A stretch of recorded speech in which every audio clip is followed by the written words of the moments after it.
السلام علیکم، امید ہے آپ بالکل ٹھیک ہوں گے۔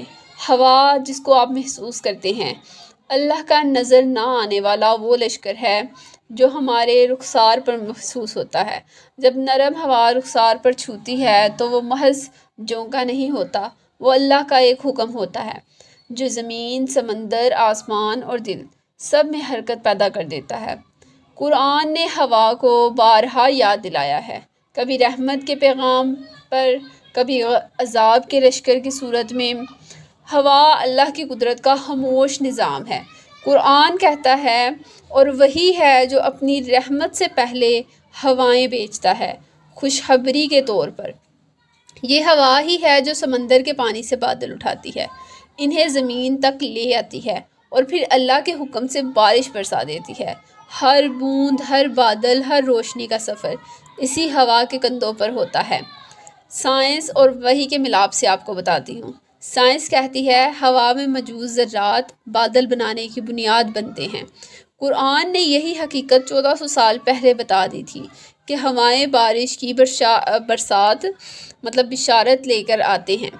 یہ نظام اتنا نازک اور منظم ہے کہ ذرا سا فرق آئے تو زمین پر قحط چھا جائے۔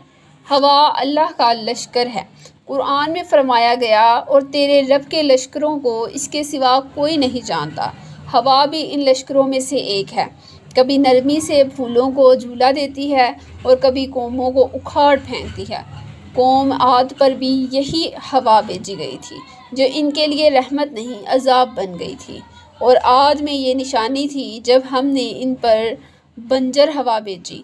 وہ ہوا 7 راتوں اور 8 دنوں تک ان کے محلوں کو ریت کے ڈھیلوں میں بدل گئی۔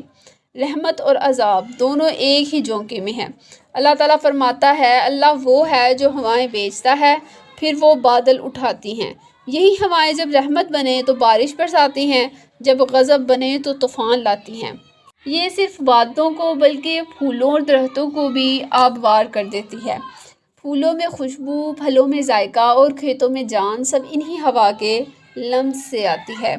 ہوا زندگی کے لیے بہت ضروری ہے۔ انسان کے جسم میں سانس کی آمد و رفت در حقیقت ہوا کی زبان میں اللہ کی تسبیح ہے۔ جب تم سانس لیتے ہو تو تمہارا جسم کہتا ہے الحمدللہ، اور جب تم سانس چھوڑتے ہو تو گویا کہتا ہے سبحانک اللہ۔ قرآن کہتا ہے آسمان اور زمین کی ہر چیز اللہ کی تسبیح کرتی ہے۔ یہ ہوا بھی اللہ کی خاموش تسبیح کرتی ہے۔ جب یہ چلتی ہے تو رحمت بن جاتی ہے، اور جب یہ رکتی ہے تو آزمائش بن جاتی ہے۔ اللہ تعالیٰ سے دعا کرتے رہیں کہ اللہ تعالیٰ ہماری تمام آزمائشیں دور کرے اور ہم کو